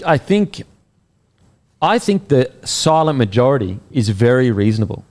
It's just the loud minority on the internet. And so people just assume that represents what most people are thinking. I speak to a lot of people that come to the Bloke shows and, enjoy the Bloke podcast. Most of them are really reasonable. Like, let's say a player's not playing well. Most of them will be like, yeah, he's not playing well. Like, hopefully he can bounce back. Maybe we might need to replace him, but maybe not. Most of them aren't speaking like on the internet, like, he's dog shit, get him out of here. Like, that's just a very loud minority. Very loud minority. Now, is it getting worse because the internet makes it so? Maybe, but yeah. I've learned that as well. When you actually speak to people, like, it's so different to what you see on Instagram. It's way different because most people are human beings, understand that that's a human being, that they're not intentionally dropping the ball. They didn't mean to play poorly. Like, they're just not playing well. So the funny thing is like, you can still come to the same conclusion as a fucking crazy person on the internet, but you just do it in a respectful way. I never understand. Like, I feel sorry for people when they say, oh man, you guys always agree with each other. And I actually feel sorry for people that think that on the Bloke podcast, because what they're really telling me is they don't know how to disagree without conflict. That's what they're really telling me. They're really telling me that they've only really witnessed disagreements that are loud and yelling at each other, which is sad. It's sad. Whereas, like, we actually disagree all the time. We just don't yell at each other about it. And also, like, let's say Timmy might go, for example, when I was talking about, I thought that really disappointing with the Storm last week. And Timmy was like, I actually don't think so. I actually think that it was a tough day. We've just disagreed, but we're talking to each other and understanding each other's different viewpoint. Yeah. And like, you might think that, oh mate, like, me thinking that you guys don't disagree, that's what all my friends think. It's like, mate, we wouldn't have 1 million downloads a month if we didn't disagree. How could you ever listen to a podcast about rugby league if we didn't have different points of view? It just wouldn't happen. Just wouldn't happen. We just, and granted, let me be clear, there is plenty of fun in a bit of, like, you look at those American shows and they're yelling and they're talking. There is absolutely room for that, and it's fun sometimes. It really is. Oh, I love it. Yeah. And sometimes we'll lean into that and we'll do it. But a lot of the time, you don't want to be rude to your mate or whatever. Nah. If you actually listen to what we're saying, not the volume of our voice, you'll find that we do disagree on stuff. We're just like Guru was disagreeing on a lot of stuff the other week.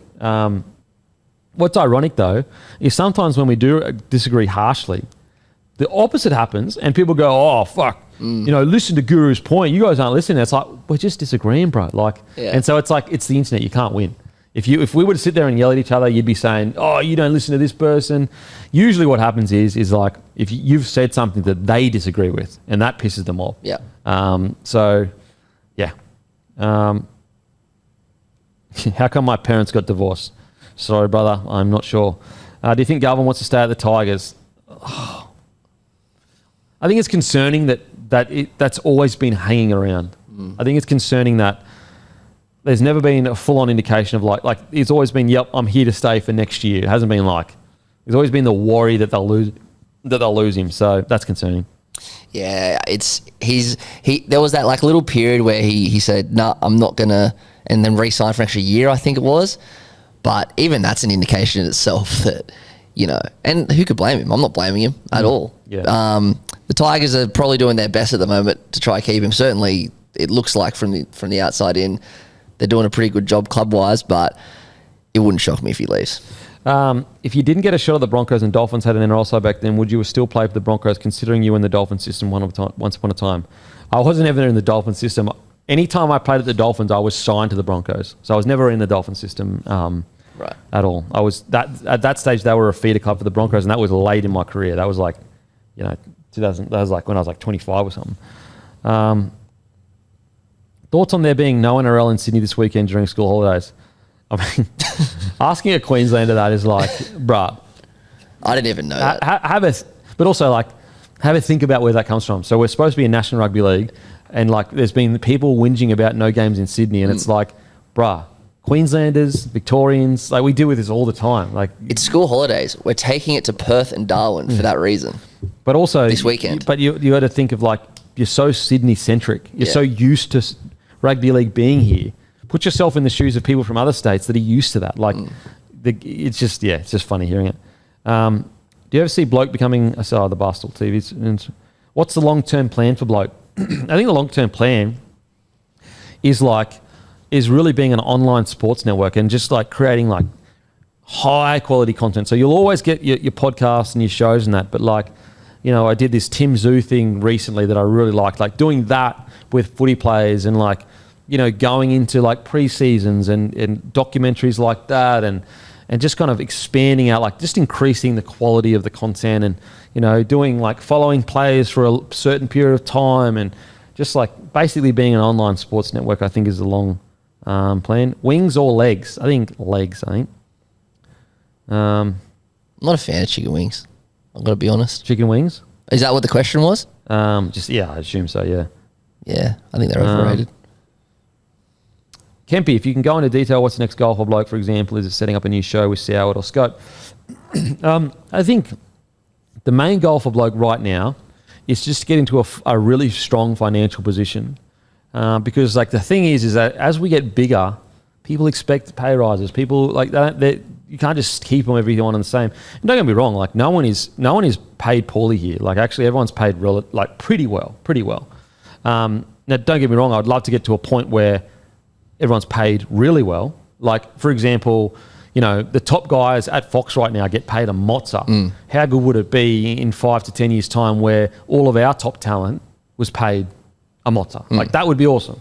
And I'd love to be paid a mozza as well. I think that's our main goal right now, is just getting in a really financially strong position. And that's why, like, when we do these jersey drops, like I know people go, oh, come on, mate, but it genuinely, it can be year defining. If the drop goes well, like people get bonuses, like wages can go up. Like there's so many things that revolve around that. Like we're not a business that sits there with like $1 million in the bank or whatever, where it's not like that at all. Like year to year, we are like pushing the limits, because the thing is that if we do make a profit, we reinvest it into bringing more content into it, like, paying people. Like it all goes back in. So like, our main goal at the moment is like, can we get to a point where we're really in a financially strong position? That's our main goal. But long term, it would be a Bloke Sports Network, I think.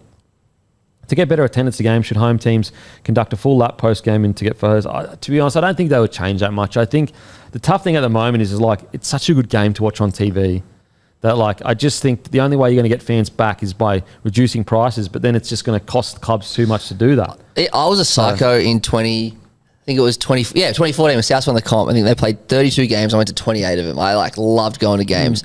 But as I've gotten older, I honestly can't be bothered anymore, because the experience is just so much better on TV. It's night and day. Yeah. So I didn't even go to South Roosters on Friday. So it's just because you get better camera angles. So much better. You got the commentary. You can get close view. Sometimes when you're watching from a stadium, sometimes you don't even know the player is. Like, you get mixed up with people. Like, it's just. If you want better attendances, knock down that stadium at a core, and then. Like, I would have gone if it was at Allianz, and that's not because it's closer; it's just because of the stadium. Yeah, I mean that stadium is it's honestly a bane to our existence. Yeah. Do you hate when you can't just get milk that tastes like real milk? Absolutely. NRL in Adelaide, can you ever see it coming back? Probably quite a ways away, I think. Doesn't seem like it's a priority. Advice for new content creators. Advice would be consistency.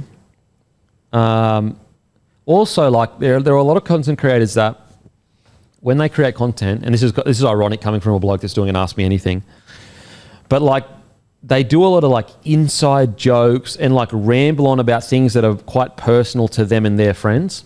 And it's just like, bro, the listener is not there for that. They don't know you, they don't know your friends, and they don't really care that much. Unless you're an actual comedian that can make it funny about your adventures on the weekend. If you're a rugby league podcast, you open up, get straight into it, the review or whatever it is, and also like do the work. Like for example, you'd be like if you, let's say you wanted to start a rugby league podcast, you'd be surprised at the amount of people go, I want to start a rugby league podcast, but I don't want to watch every game on the weekend. I don't want to take notes when I watch every game. I don't want to look at all the statistics. I don't want to look at all the squads. Like you need to know your stuff. Like, you know, look at like Guru, Timmy. Like the reason why they've been able to excel is because they watch everything. So they might not have the tick of approval of being a former NRL player, but they watch everything. They know every squad. They know all the details, all the statistics. Well, think about yourself as a consumer. Like if you can see through people that don't listen. People know there's a lot of analysts in this game that don't watch every game. Yeah. That don't watch barely any rugby league. Just look at the stats at the end of it. And even you look at me, like I'm a winger that had no profile when I quit. I had no social media, no profile. So my profile hasn't really helped me get here. Like people they remember my career way bigger than what it really was because I went on to do this. And yes, don't get me wrong, I'm not pretending that me playing NRL doesn't help. It definitely helps. But like I didn't get to piggyback. Like I quit rugby league and was doing my apprenticeship for 3 or 4 years before I started doing this. So like, and that all comes off the back of, obviously people really enjoy the interviews, and yeah, okay, there is a natural talent to some degree, but it comes off the back of when you listen to the podcast, you know that I've watched every game. Like very rarely do you listen to us talk. Now we might get some things wrong here or there, but that's actually because we've just watched so much footy. Yeah. So like if someone started that we thought didn't start or whatever, like we might mix that up here or there. That's because we've just watched 8 games of rugby league. So sometimes you can get lost in all the noise, but most of the time, you know, we've watched every game because we have. Of course. Yeah. And that's that. Especially with our Monday show, you're not allowed. You wouldn't be allowed on the panel if you didn't watch every game, because it's just you have to. Because the thing is this: an audience member that's listening, they don't watch every game, but they watch their game intently. So they've watched 80 minutes. They know everything that's happened. And if they even smell that you haven't watched the game, they're going to know. And so that's why you've got to keep up with it. Otherwise, they're going to know if you've cut corners. And like, granted, I'm sure there are weeks where, you know, you missed one game here or there. But honestly, me, Timmy, Roo, like, we watch every game. Oh, definitely. We watch every game. Well, I can show you the evidence. My group chat doesn't shut up from Thursday to Sunday. So, and that's 16 hours of work right there. So that doesn't include the weeks of work. That's a week of work. So when we go home on a Thursday or a Friday, we've done a week of work, you've got another 16 hours awaiting you on the weekend. Not complaining, privileged as to do it, but that's kind of my advice with new content creators. The main one though is just consistency. If you're going to do it, go all the way in, release it at the same time every single week, and just go. And like, whatever area you're in, get in those communities, comment on the pages. Like, you know, so people like, you know, if it's on Fox Sports, then you're a rugby league podcast. Leave a comment with your opinion so people can see it and be like, oh, what's that? They might click through. Go to other big pages, leave a comment there. If it's you know, if you're into NBA or whatever, like be active in the community so you're in front of the eyes. Like you've essentially, let's say you've got this post, and like this post, let's say you're a basketball podcast, and this post, it's going to meet, they put the post up and 1 million people engage with it. You've got an opportunity, if you make a good enough comment, for 1 million people for free advertising to realize, to know that you exist. And then like out of that 1 million people, 1,000 might click through. And that's 1,000 people free advertising on someone else's page that you got, and just you're engaged in the community. And also like be patient. So if you actually look, let's say 100,000 people listen to the podcast every week in Bloke. So we get like 250,000 podcast downloads a week, which is like one of the biggest in the country regardless of genre. It's big. But let's say 100,000 unique people. If you divided 100,000 people over 10 years of podcasting. That's like, what is it? So 100,000 people. So that's what, 10,000 a year. Correct? 100,000 over 10 years. Yeah, 10,000 a year. Divided by 56. 56 weeks? 52. 52, sorry, 52. So 10,000 a year divided by 52, that's 192 new listeners a week. And granted, that would have snowballed late. Yes. So those first few, if you're getting 20 extra viewers or listeners a week, so 20 over a 10-year period, or even like a 5-year period. So 20 times 52, that's 1,000 new listeners for the year. Like, then the next year, and like 20 listeners, that's doable. The next year you get 50 new listeners, 50 times 52. That's 2,000. Like, and then you do that over a 10-year period, you might not be at 10,000 listeners, but you might be at like 20,000 listeners a week. If you're that, you got a podcast. If you've got 20,000 unique listeners a week, you have a full-time job as a podcaster. So like 20,000 over 10 years, 20,000 divided by 10.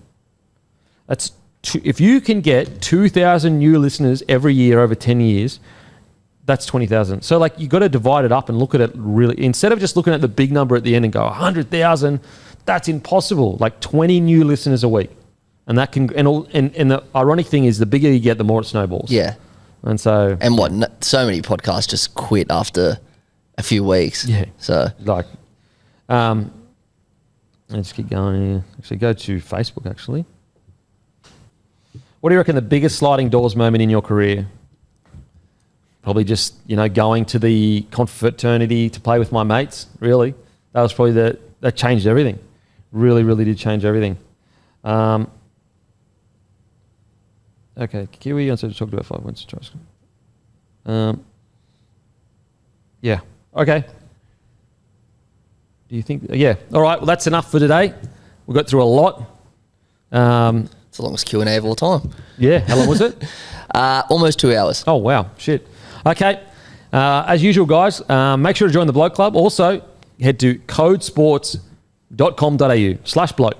Use code bloke to sign up and make sure that it's a $49. So there's discount, massive discount for the annual subscription. And trust me, the Code Sports, the best in the business. And as always, guys, the most important, the Bloke merch drop. So the Bloke jerseys, we always sell out. That is not Monday, but the Monday after, the 21st at 6 p.m. Make sure to be there, guys. Best way to support the platform. These are, you guys see these jerseys all the time at Magic Round. They're the best in the business. They're so frigging good. I love this year, the most in demand. And I guess, as usual, grab some grumpy coffee and we'll go and fuck ourselves. Thank you. What's gambling really costing you? For free and confidential support, call the number on the screen or visit the website.